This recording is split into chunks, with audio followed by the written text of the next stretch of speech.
किसी दूर दराज मुल्क में एक नन्ही मनी लड़की अपनी उम्मी के साथ रहा करती थी।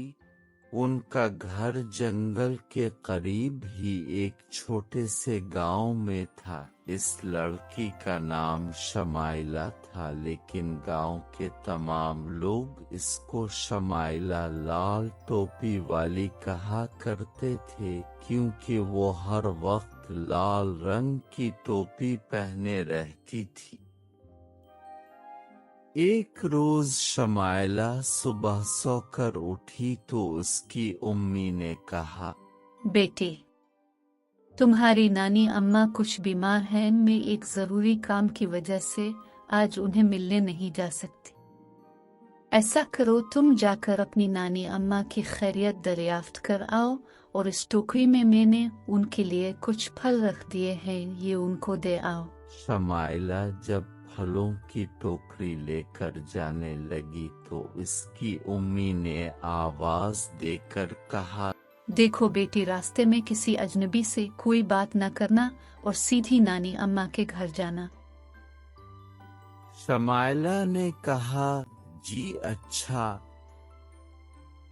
अम्मी। नानी अम्मा का घर पूरा जंगल उबूर करने के बाद तकरीबन आखिरी किनारे पर था।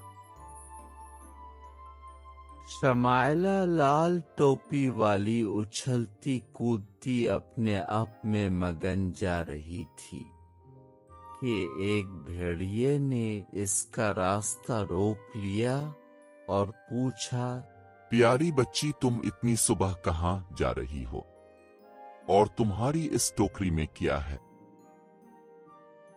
शमाइला बोली, मेरी नानी उम्मी बीमार है, मैं उनकी तीमारदारी के लिए जा रही हूँ। तुम मेरे रास्ते से हट जाओ और मुझे जाने दो। मेरी उम्मी ने रास्ते में किसी भी अजनबी से बात करने से मना किया था। भेड़िए ने कहा, ठीक है, चली जाओ, लेकिन मेरा ख्याल है कि अगर तुम नानी अम्मा के लिए इन जंगली फूलों का एक गुलदस्ता बना कर ले जाओ तो वो बहुत खुश होंगे।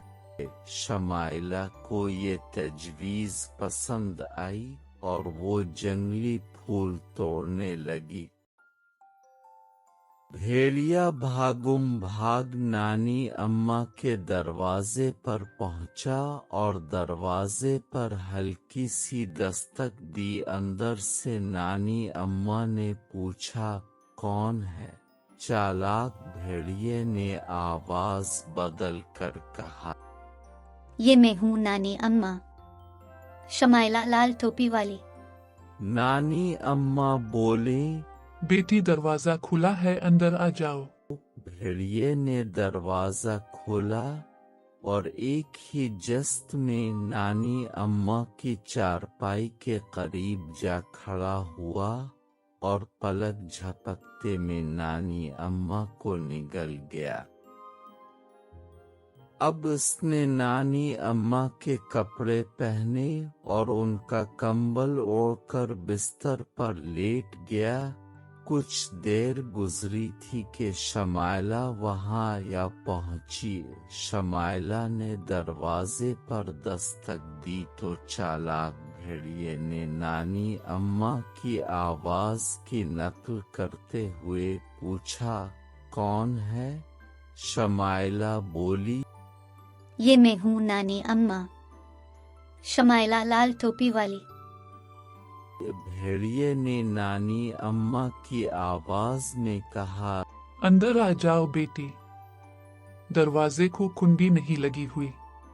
शमाइला दरवाजा खोलकर खुश घर के अंदर दाखिल हुई और बोली, नानी अम्मा, मुझे उम्मी जान ने आपकी खैरियत दरियाफ्त करने भेजा है और इस टोकरी में उन्होंने आपके लिए कुछ फल भिजवाए हैं।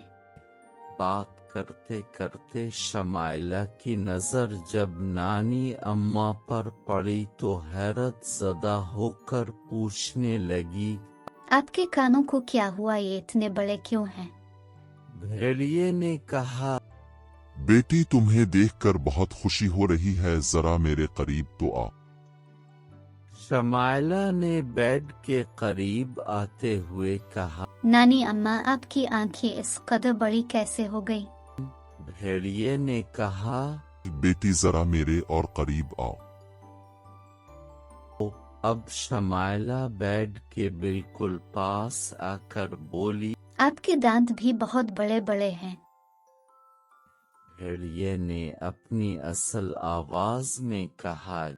हाँ, मैं तुम्हें खा जाऊंगा। ये कहते ही भेड़िया नानी अम्मा के बिस्तर से निकलकर शमाइला को हड़प कर गया। शमाइला और नानी अम्मा को खाकर भेड़िया इसी झोंपड़ी में लेटकर सो गया। उधर एक लकड़हारा जंगल में लकड़ियां काटने जा रहा था। अचानक इसे याद आया कि बूढ़ी नानी अम्मा काफी दिन से बीमार। लकड़हारे ने सोचा, क्यों ना मैं जंगल में लकड़ियां काटने से पहले नानी अम्मा को मिलता जाऊं। ये सोचकर वो नानी अम्मा के घर जा पहुंचा। वहां उसने देखा कि नानी अम्मा के बिस्तर पर एक निहायत खूंखार किस्म का भेड़िया सो रहा है, जबकि वो खुद घर में नहीं है। भेड़िए का फूला हुआ पेट देखकर लकड़हारा समझ गया कि नानी अम्मा को भेड़िया खा गया है। उसने तेजी से लकड़ियां काटने वाला कुल्हाड़ा निकाला और एक ही बार में भेड़िए के 2 टुकड़े कर दिए। भेड़िए का पेट फटते ही नानी अम्मा और शमाइला बाहर आ गिरी। लकड़हारा ये देखकर बहुत खुश हुआ कि दोनों सही सलामत थीं। शमाइला और उसकी नानी अम्मा ने लकड़हारे का शुक्रिया अदा किया और शमाइला खुशी खुशी अपने घर वापस रवाना हो गई। लेकिन इस दिन के बाद कभी शमाइला ने किसी अजनबी से बात ना की।